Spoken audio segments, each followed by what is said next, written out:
El pensamiento dentro de las disciplinas no lo genera de las contestaciones, sino de las preguntas esenciales.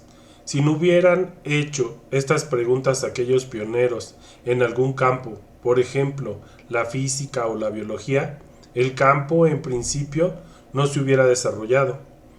Cada campo intelectual nace de un grupo de preguntas esenciales que impulsan la mente en la búsqueda de unos hechos y una comprensión particular.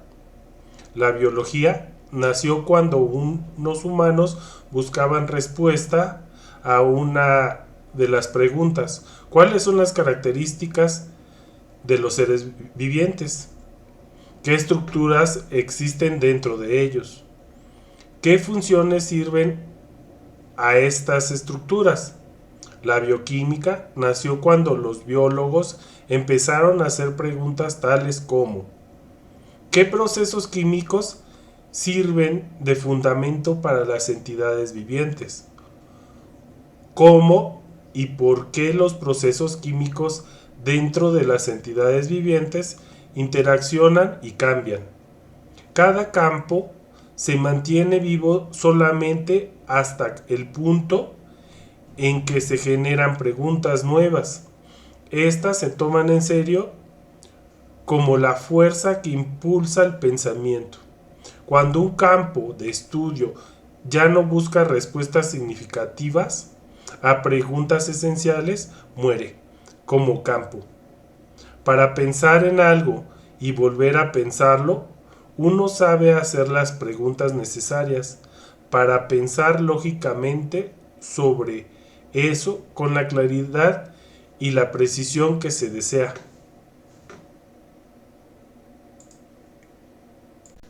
Si lo aplicamos directamente a lo que es una enseñanza directa con un alumno, tenemos que fomentar ciertas preguntas para que el alumno se interese en el campo que estamos impartiendo. Por ejemplo, si nosotros hablamos de lo que es la historia, tenemos que generar en ellos un interés particular y preguntarse en sí mismo qué fue lo que pasó en el pasado.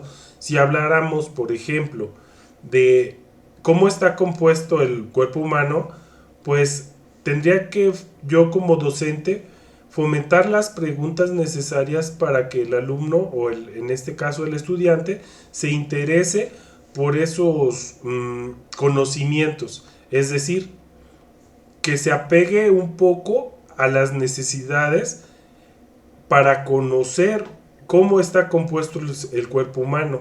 Esa es una de las, digamos, premisas para que cada uno como ser humano nos hagamos las preguntas necesarias para responder estos cuestionamientos.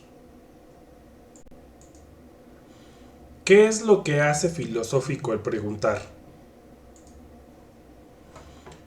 Pretende enriquecer el sentido del cuestionamiento y universalizar la dimensión de las respuestas.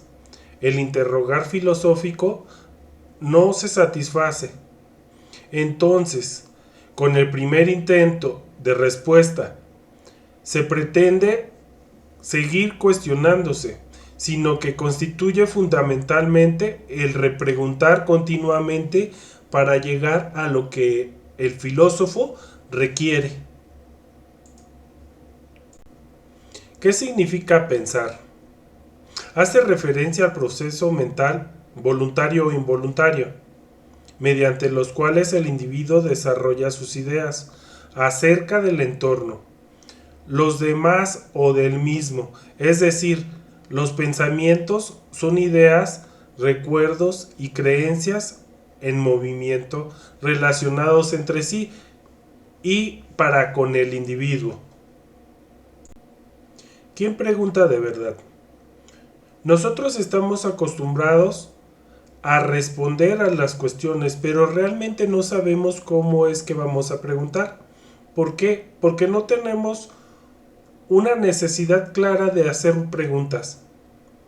En la parte de la enseñanza nos enseñan a buscar las respuestas, pero nunca nos enseñan a preguntar realmente lo que necesitamos saber. ¿Cuándo aprendemos a preguntar? Cuando tomamos el control de nuestro pensamiento. Lo hacemos mediante las preguntas. Vamos más allá de las preguntas indisciplinadas o fragmentadas, al azar. Cambiamos meramente en hacer preguntas hasta hacer preguntas sistemáticamente, comprensivamente y con extensión de visión. A esta manera de hacer preguntas a veces le llama de manera socrática.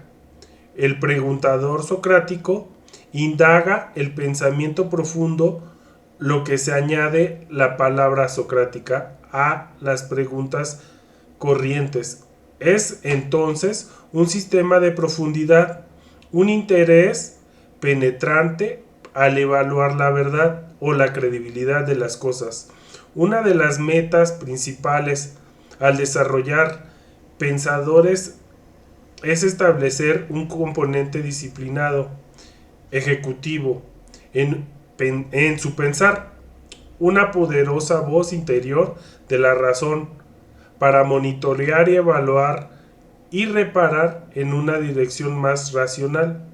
Sus pensamientos y acciones, las preguntas socráticas proveen esta voz interior, es decir, ahondamos con tal claridad que las dudas se empiezan a disipar, y es decir, que tienen más credibilidad las posibles respuestas de lo que estamos buscando.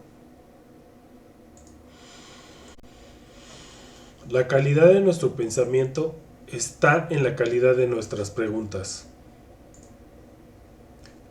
Las preguntas definen las tareas, expresan problemas y delimitan asuntos, impulsan el pensar y hacia adelante. Las contestaciones, por otra parte, a menudo indican una pausa en el pensar.